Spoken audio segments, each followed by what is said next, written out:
Bismillahirrahmanirrahim. Assalamu alaikum dear students, how are you? I hope you'll be fine. I'm here with chapter number 9 Karate Parrot, and in this video we are going to discuss the question and answers of this chapter. So let's move towards the comprehension side.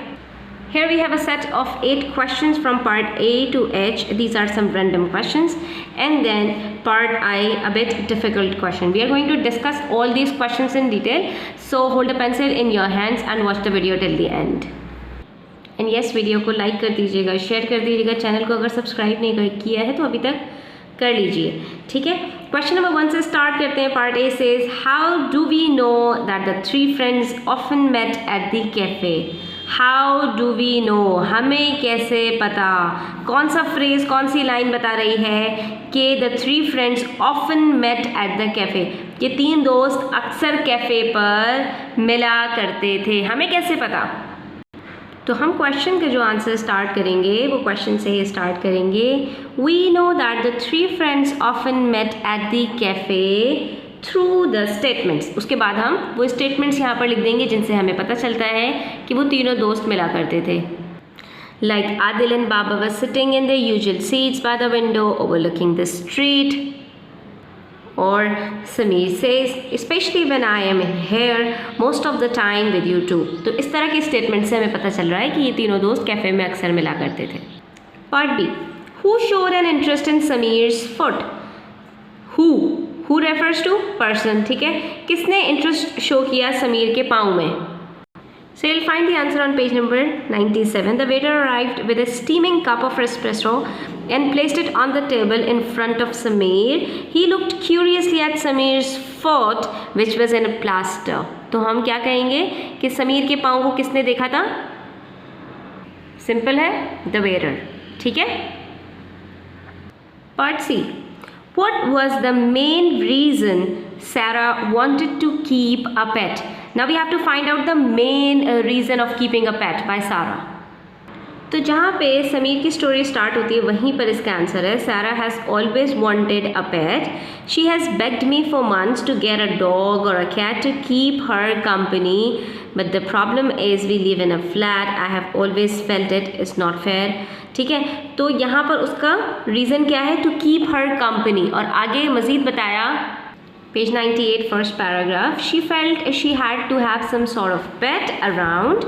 She feels a little lonely, especially when I'm in here most of the time with you too. तो the main reason was being alone. ये वजह थी Sarah wanted to a pet to keep her company because she was lonely.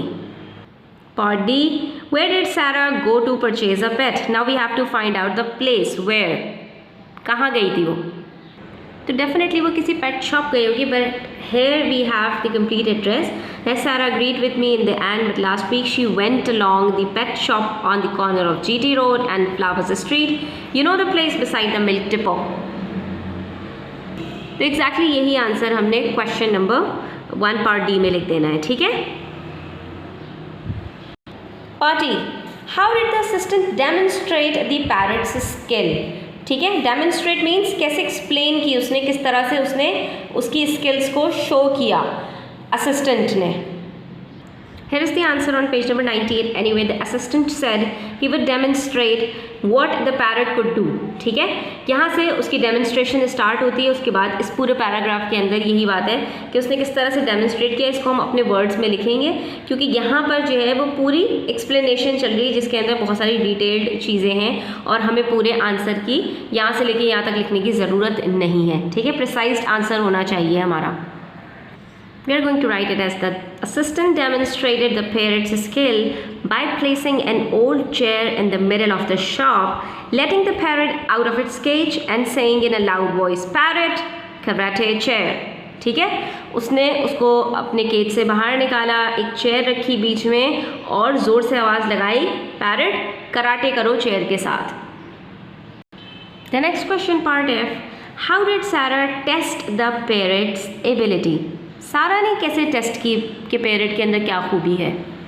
तो भाई उसने तो घर की जितनी पुरानी चीज़ें थी वो सब निकाल के और उसके बाद पैरट को खुली आज़ादी दे दी कि चलो अपना करतब दिखाना शुरू करो। है you can see that As soon as she got home, she searched through all the cupboards in the house and took from them old boxes, crockery and other useless but stored items she could find. यानी घर में जितना फालतू सामान उसको लगा वो सब उसने लाकर रख दिया. She spent an hour so allowing the parrot to practice his skills. ठीक है, 1 घंटा उसने लगाया और पैरट को उसकी स्किल्स को प्रैक्टिस करने की खुली छुट्टी दे दी. हमें आंसर लिखते हुए इस चीज़ को ध्यान में रखना है कि पूरी कहानी नहीं लिखनी, सिर्फ क्वेश्चन का आंसर लिखना है प्रिसाइज्ड वे में. ठीक है, जो कि ब्रीफ हो, मुख्तसर हो और कंप्लीट हो, मुकम्मल हो. ठीक है, तो हम क्वेश्चन से ही आंसर उठाएंगे. Sarah tested the parrot's ability by allowing the parrot to practise its skills on her old boxes, crockery and other useless items. Next question, Parji. Why did Babar and Adil remained silent throughout this story? Why? We have to find out the reason of their silence. तो यहाँ पे उसकी story ख़त्म हुई है, आप देख सकते हैं. और उन दोनों के बारे में यहाँ लिखा है बाबर और आदिल के. The pair of them had not uttered a word throughout the story. They had found it all too incredible. ठीक है, उनको बहुत ही अजीब व गरीब सी कहानी लगी थी, इसलिए उन्होंने एक सिंगल वर्ड अपने मुंह से पूरी स्टोरी के दौरान नहीं निकाला. तो एग्जैक्टली हम यही लिखेंगे, because they found it too incredible. ठीक है, क्वेश्चन से स्टार्ट करके आंसर आपका बस इतना ही होगा. Next is part H. How did the parrot come to attack Sameer? कैसे आया अटैक करने के लिए समीर की तरफ पैरट? तो आप यहाँ पे लास्ट में देख सकते हैं स्टोरी के, जब उसने पूछा था पैरट के बारे में और उसकी वाइफ ने एक्सप्लेन किया था कि ये ऑर्डिनरी पैरट नहीं है, तो उसने वहाँ पे क्या कहा था? Karate parrot? I cried in disgust and disbelief. Parrot karate my foot. ठीक है, ये कहना था और उसके ऊपर गज़ब आ गया. उसने क्या कहा था? पैरट और वो भी कराटे मेरी बला से. ये माय फुट क्या है? यहाँ पर उसने एक इडियम यूज़ किया था, लेकिन पैरट ने उसको किस में लिया? लिटरल मीनिंग में लिया. और पैरट के सामने जब कराटे कह के किसी भी चीज़ का नाम लिया जाता था तो वो उस पर फ़ौरन अटैक करता था, और उस बेचारे को पता ही नहीं था और उसके यहाँ पर गले से पड़ गया.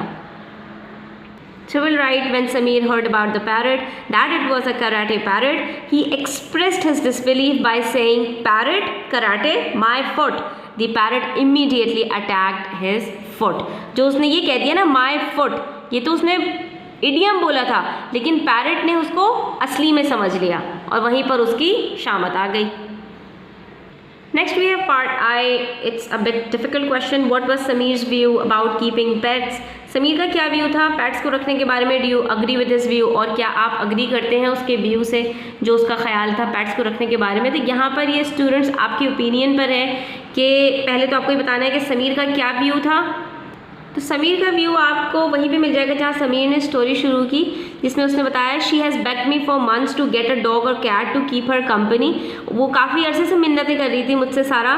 But the problem is we live in a flat. I have always felt it is not fair on a dog और a cat to be imprisoned in a flat on the 6th floor of an apartment building. ठीक है, लेकिन वो उसको अभी तक दिला नहीं पाया था इतने अरसे से कहने के बावजूद. तो इससे हमें पता चलता है कि he was not in favour of pets keeping in their flat as it was very small. तो आप यहाँ पर कह सकते हैं कि this shows he was not too keen on keeping a pet, और आप यहाँ पर अपना कोई और ओपिनियन भी दे सकते हैं. It is totally dependent on your own opinion. Students, यहाँ पर हमारे क्वेश्चन आंसर्स कंप्लीट होते हैं. आई होप ये स्टोरी आपको अच्छी लगी होगी. मुझे तो बहुत मज़ा आया. और क्वेश्चन आंसर्स कर लीजिए. ठीक है, अपना बहुत ख्याल रखिएगा. अल्लाह हाफ़िज़.